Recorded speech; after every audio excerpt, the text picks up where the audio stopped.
Hello students.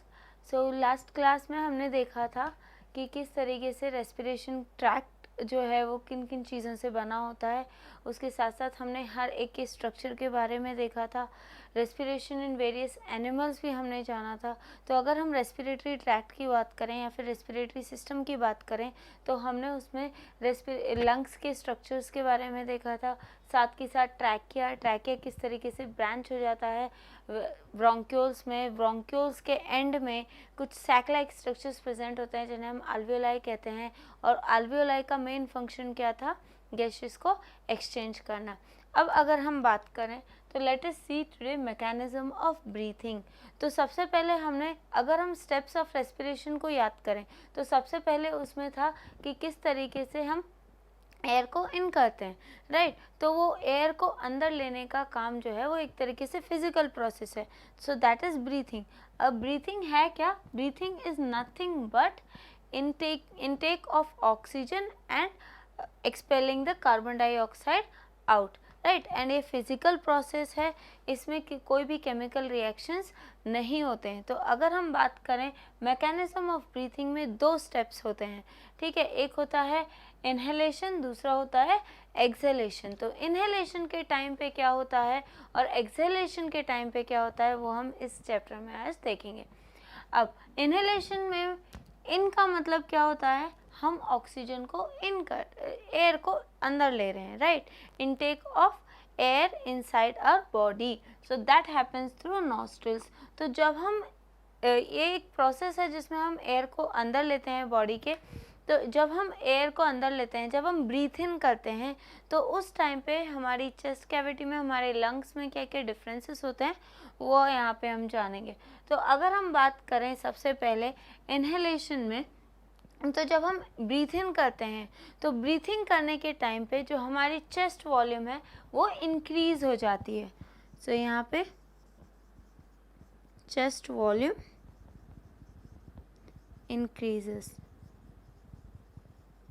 Right. जब हम breathe इन करते हैं तो हमारी चेस्ट वॉल्यूम जो है वो इंक्रीज हो जाती है, वो बढ़ जाती है। उसके साथ साथ जो एक बात और है कि लंग्स की जो आउटर जो जिस केज से लंग्स जो हैं वो कवर्ड रहते हैं उसे हम क्या कहते हैं? Ribs cage.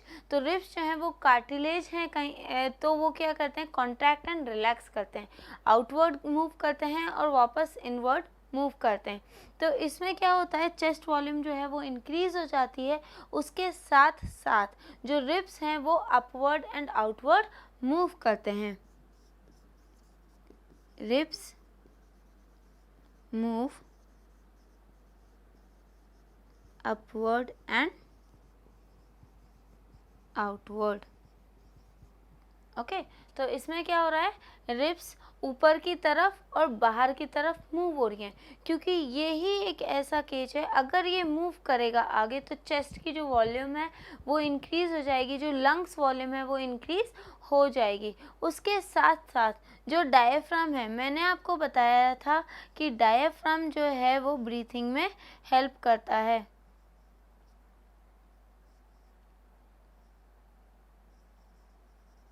ठीक है। डायफ्राम जो है वो ब्रीथिंग में हेल्प करता है।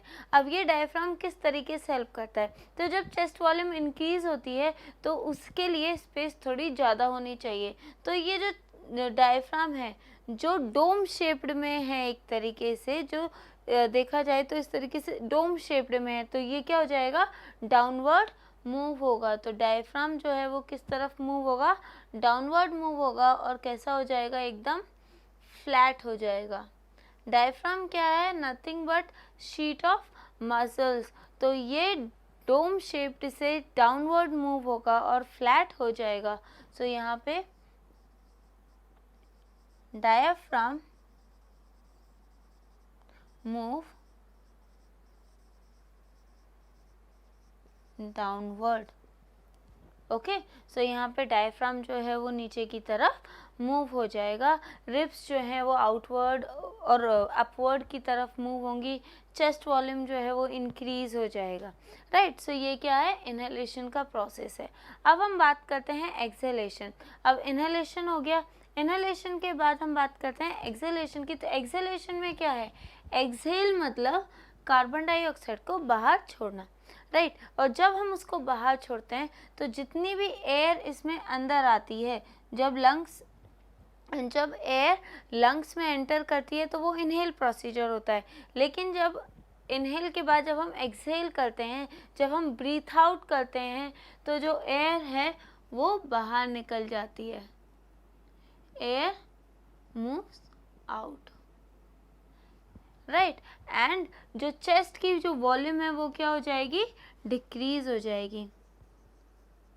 Chest volume decreases, and chest volume जो डिक्रीज होती है तो रिब्स जो हैं, जो कॉन्ट्रैक्ट कर रहे थे, जो आउटवर्ड एंड अपवर्ड मूव कर रहे थे, दे बिकम्स नॉर्मल, वो वापस रिलैक्स कर लेते हैं। तो ribs move back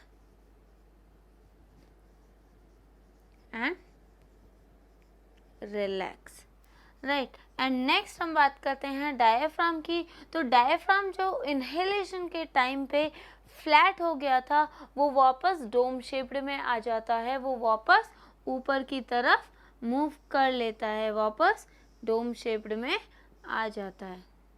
okay, so diaphragms move back towards its original place or it again becomes a dome shaped structure.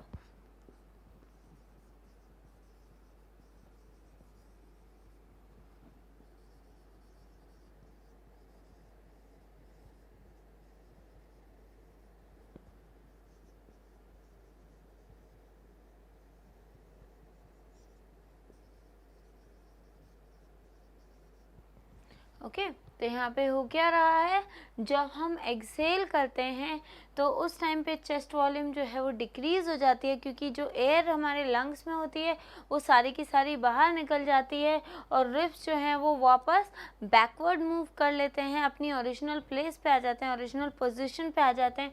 And साथ के साथ जो डायफ्राम है वो वापस अपनी ओरिजिनल प्लेस पे चला जाता है, वापस अपनी ओरिजिनल शेप में चला जाता है, दोबारा वो डोम शेप हो जाता है। तो इस तरीके से मैकेनिज्म ऑफ ब्रीथिंग अगर हम देखें तो mechanism of breathing consist of 2 steps, one is inhalation and another is exhalation. Inhalation का मतलब होता है intake of air, right, and exhalation का मतलब होता है एक्सहेलिंग एयर। ओके, नाउ अब इनहेलेशन में होता क्या है, इनहेलेशन में जब हम ब्रीथ करते हैं, when we breathe in the chest volume enlarges और चेस्ट वॉल्यूम बिकम्स बिग। उसके साथ साथ जो रिब्स हैं जो चेस्ट को लंग्स को कवर करती हैं, तो वो रिब्स जो हैं वो कॉन्ट्रैक्ट कर लेंगी, आउटवर्ड और अपवर्ड की तरफ मूव कर लेंगी। उसके साथ साथ जो डायफ्राम है वो फ्लैट हो जाएगा, नीचे की तरफ मूव हो जाएगा, क्योंकि जब लंग्स की वॉल्यूम बढ़ती है तो उनके लिए स्पेसेस भी चाहिए होती है, तो वो स्पेस प्रोवाइड करने के लिए डायफ्राम जो है वो डाउनवर्ड मूव कर लेते हैं और फ्लैट हो जाते हैं। फिर हम बात करते हैं एक्सहेलेशन की। तो एक्सहेलेशन में जो एयर होती है वो बाहर की तरफ रिलीज होती है, और जब एयर लंग्स में से बाहर चली जाती है तो लंग्स की जो वॉल्यूम है वो डिक्रीज हो जाती है, कम हो जाती है। उसके साथ साथ जो रिब्स हैं वो वापस अपनी ओरिजिनल पोजीशन पे चले जाते हैं, they move downwards and backward, and उसके साथ साथ जो डायफ्राम है that becomes dome shaped again, वो वापस अपनी पोजीशन पे मूव हो जाता है। So this is what inhalation and exhalation process, that is mechanism of breathing, right? So next हम बात करते हैं mechanism of breathing के बाद mechanism of gaseous exchange.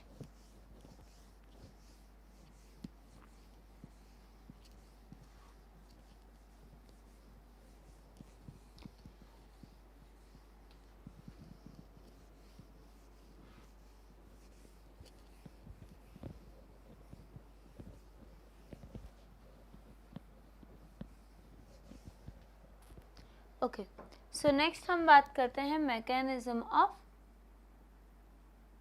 Gaseous exchange.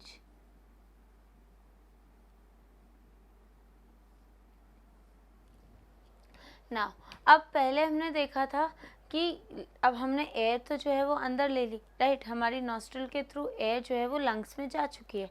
अब उस टाइम पे क्या होता है वो भी हमने देख लिया कि मैकेनिज्म ऑफ ब्रीथिंग में प्रोसीजर क्या क्या है। नेक्स्ट हम बात करते हैं कि किस तरीके से जब अल्वियोलाई में एयर पहुंच जाती है, जब ऑक्सीजन पहुंच जाती है, तो किस तरीके से, किस प्रोसेस से उनका एक्सचेंज होता है, राइट।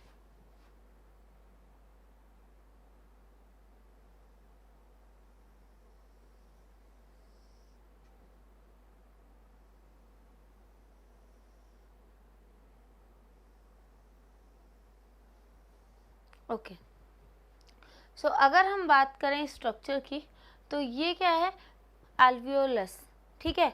अगर कई सारी अल्वियोलाई वहाँ पे प्रेजेंट होती हैं, सारी अल्वियोलाई को मिला के हम उन्हें क्या कहते हैं, सॉरी, सारे अल्वियोलस को मिला के हम क्या कहते हैं, उन्हें अल्वियोलाई। लेकिन अगर वो सिंगल की हम बात कर रहे हैं तो उसे हम क्या कहेंगे, अल्वियोलस, ठीक है। अब अल्वियोलस का मैंने आपको बताया था कि वो किस तरीके से एक सैक लाइक और एक बैग लाइक स्ट्रक्चर होता है, जिसकी वॉल जो है वो काफ़ी हद तक थिन होती है। एंड उसके बाद हम बात करेंगे ब्लड वेसल्स की।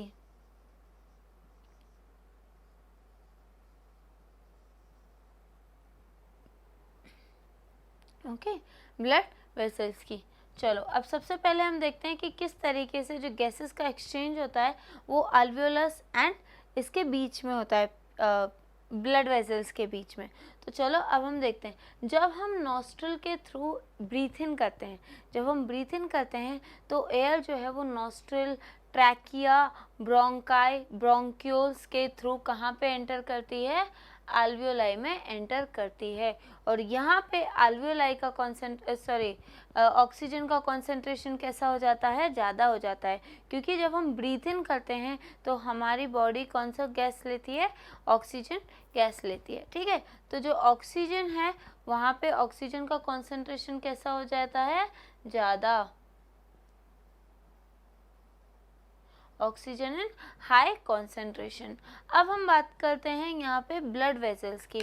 बॉडी में कई सारी मेटाबॉलिक एक्टिविटीज़ होती हैं, तो बॉडी में जो मेटाबॉलिक एक्टिविटीज़ होती हैं उनके जो प्रोडक्ट में जो कार्बन डाइऑक्साइड रिलीज़ होता है वो कहीं ना कहीं ब्लड के थ्रू ट्रांसफ़र होता है, ठीक है। तो जो ब्लड में जो सबसे ज़्यादा अमाउंट में जो रहता है वो कौन सा है, कार्बन डाइऑक्साइड, ठीक है। तो यहाँ पे किसका कॉन्सेंट्रेशन ज़्यादा है, कार्बन डाइऑक्साइड का कॉन्सेंट्रेशन, और यहाँ पे ऑक्सीजन का कॉन्सेंट्रेशन ज़्यादा है।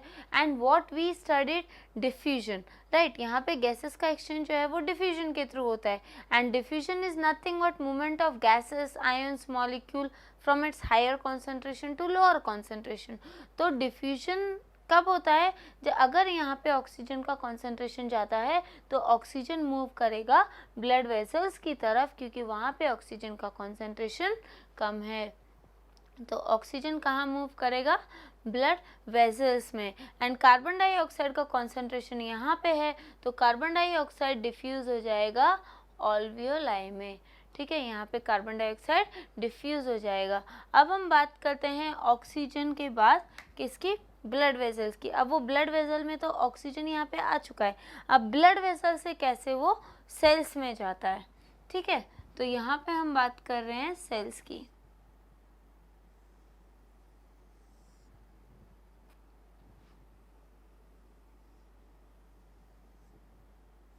यहाँ पे हम किसकी बात कर रहे हैं, सेल्स की, और ये है हमारा ब्लड। ओके, तो ये क्या हो गया, ये तो हो गया ब्लड वेसल। अब जैसे कि अल्वियोलाई से ऑक्सीजन ने कहाँ एंटर कर लिया है, ब्लड वेसल में। अब ब्लड वेसल में एंटर करने के बाद यहाँ पे ऑक्सीजन है, राइट, ऑक्सीजन ने बाइंड कर लिया ब्लड में। अब ब्लड से ऑक्सीजन कहाँ पे डिफ्यूज होगी, ये जो एक और बात, ब्लड और सेल्स कभी भी डायरेक्ट कांटेक्ट में नहीं रहते हैं। ब्लड और सेल्स के बीच में एक फ्लूइड प्रेजेंट होता है, एक लिक्विड प्रेजेंट होता है, उसे हम क्या कहते हैं, extra cellular fluid.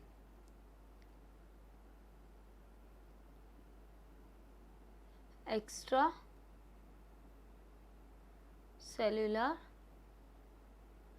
Fluid. Okay, तो यहाँ पे क्या होता है, ब्लड जो है वो सेल्स के डायरेक्ट कांटेक्ट में नहीं रहता है। This is cell and these are blood vessels. Okay, तो यहाँ पे अब ब्लड वेसल्स में ऑक्सीजन आ चुका है। अब ब्लड वेसल्स जो है वो डायरेक्ट कांटेक्ट में तो सेल्स के नहीं है, लेकिन ऑक्सीजन अगर ब्लड में ज़्यादा है कॉन्सेंट्रेशन, तो वो सबसे पहले मूव करेगा किसमें, एक्स्ट्रा सेलुलर फ्लूइड में, और एक्स्ट्रा सेलुलर फ्लूइड से कहाँ पे एंटर करेगा, सेल्स में। ठीक है, एक्स्ट्रा सेलुलर फ्लूइड से डिफ्यूज़ हो जाएगा सेल्स में। सिंपल मैकेनिज्म है, बस डिफ्यूजन होता है यहाँ पे गैसेस के एक्सचेंज में। और वो डिफ्यूजन क्या है, अगर किसी जगह पे कॉन्सेंट्रेशन उस पर्टिकुलर गैस का ज़्यादा है तो वो अपने कम कॉन्सेंट्रेशन की तरफ मूव होने लग जाएगी। तो यहाँ पे ऑक्सीजन का कॉन्सेंट्रेशन ब्लड वेसल्स में अब ज़्यादा हो गया, क्योंकि अल्वियोलाई से ऑक्सीजन कहाँ एंटर कर रहा है, ब्लड वेसल्स में। तो ब्लड वेसल्स में ऑक्सीजन का कॉन्सेंट्रेशन ज़्यादा हो गया, तो वो इजीली डिफ्यूज़ करेगा एक्स्ट्रा सेलुलर फ्लूइड में, और एक्स्ट्रा सेलुलर फ्लूइड से फिर इजीली डिफ्यूज़ कहाँ पे करेगा, ब्लड बॉडी के सेल्स में। अब यहाँ पे ऑक्सीजन जो है वो तो यूटिलाइज हो जाएगा। ठीक है, वहाँ पे तो हम रेस्पिरेशन प्रोसेस पढ़ेंगे, लेकिन फिर जो प्रोडक्ट्स बनते हैं, जो फाइनल प्रोडक्ट जो निकलते हैं, उनसे क्या निकलता है, CO2, कार्बन डाइऑक्साइड। अब यहाँ पे काफ़ी सारी मेटाबॉलिक एक्टिविटीज़ हो रही हैं, काफ़ी सारे रिएक्शंस हो रहे हैं, तो वो रिएक्शन से कार्बन डाइऑक्साइड निकलता जा रहा है, निकलता जा रहा है, तो उसका कॉन्सेंट्रेशन यहाँ पे क्या हो गया है, ज़्यादा हो गया है। तो कार्बन डाइऑक्साइड ईजिली कहाँ डिफ्यूज़ हो जाएगा, ब्लड वेसल्स में, ब्लड में इजीली डिफ्यूज़ हो जाएगा। और जब ब्लड में कार्बन डाइऑक्साइड बढ़ता जाएगा तो वो कहाँ पे डिफ्यूज़ होता जाएगा, अल्वियोलाई में, और अल्वियोलाई से कहाँ जाता जाएगा, सीधा नॉस्ट्रल्स के थ्रू एनवायरनमेंट में बाहर चला जाएगा। ठीक है, तो अगर हम इसका मैकेनिज्म देखें तो एक तरीके से सबसे पहले हम क्या करेंगे, ऑक्सीजन को इनटेक करेंगे। ठीक है, ऑक्सीजन इन, ऑक्सीजन फिर कहाँ पे जाएगा, नॉस्ट्रल्स में,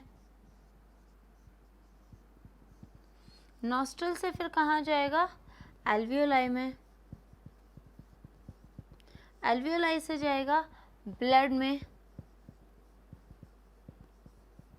ब्लड से फिर जाएगा एक्स्ट्रा सेलुलर फ्लूइड में, और एक्स्ट्रा सेलुलर फ्लूइड से जाएगा सेल्स में। ठीक है, और फिर वहाँ पे क्या हो जाएगा, यूटिलाइज हो जाएगा। अब यूटिलाइज होने के बाद फिर वहाँ पे क्या निकलेगा, कार्बन डाइऑक्साइड। अब कार्बन डाइऑक्साइड का अगर हम फ्लो जाने तो दैट इज CO2 जो है वो सबसे पहले कहाँ जाएगा, ब्लड में। ठीक है, सेल से कहाँ जाएगा, ब्लड में, फिर ब्लड से कहाँ जाएगा, अल्वियोलाई में, और अल्वियोलाई से फिर सीधा जाएगा कहाँ पे, ट्रैकिया, ट्रैकिया से फिर जाएगा आउट। ठीक है, नॉस्ट्रल के थ्रू आउट हो जाएगा। तो ये है मैकेनिज्म ऑफ गैसियस एक्सचेंज। तो जब हम ब्रीथ इन करते हैं तो एयर हमारी बॉडी के अंदर जाती है, ठीक है, नॉस्ट्रल्स के थ्रू, ट्रैकिया के थ्रू, ब्रोंकाई के थ्रू, फिर अल्वियोलाई में स्टोर हो जाती है। फिर अल्वियोलाई में ऑक्सीजन का कॉन्सेंट्रेशन जब ज़्यादा होता है तो अल्वियोलाई से वो ब्लड में डिफ्यूज़ हो जाता है। ब्लड में डिफ्यूज़ होने के बाद ऑक्सीजन जो है वो इजीली सेल्स में डिफ्यूज़ हो जाता है और वहाँ पे ऑक्सीडेशन प्रोसेस के लिए यूज़फुल हो जाता है। फिर ऑक्सीजन जब वहाँ से जो कार्बन डाइऑक्साइड निकलते हैं वो हाई कॉन्सेंट्रेशन में निकलते हैं, और जो कार्बन डाइऑक्साइड का कॉन्सेंट्रेशन जब हाई हो जाता है तो वो क्या होता है, ब्लड वेसल्स में डिफ्यूज़ हो जाता है। ब्लड के थ्रू फिर ट्रांसपोर्ट होके वो कहाँ पे डिफ्यूज़ होता है, अल्वियोलाई में डिफ्यूज़ हो जाता है, और अल्वियोलाई से ट्रैकिया के थ्रू वो बॉडी से बाहर निकल जाता है। So this is the process of gaseous of mechanism of gaseous exchange. अब नेक्स्ट क्लास में हम बात करेंगे कि किस तरीके से सेलुलर रेस्पिरेशन होता है, किस तरीके से ये रेस्पिरेशन जो है वो कंट्रोल होता है ब्रेन के थ्रू, एंड इसके साथ साथ सेलुलर रेस्पिरेशन में भी हम कुछ स्टेप्स देखेंगे जो कि फूड के ऑक्सीडेशन में हेल्प करती हैं। Right, so thank you.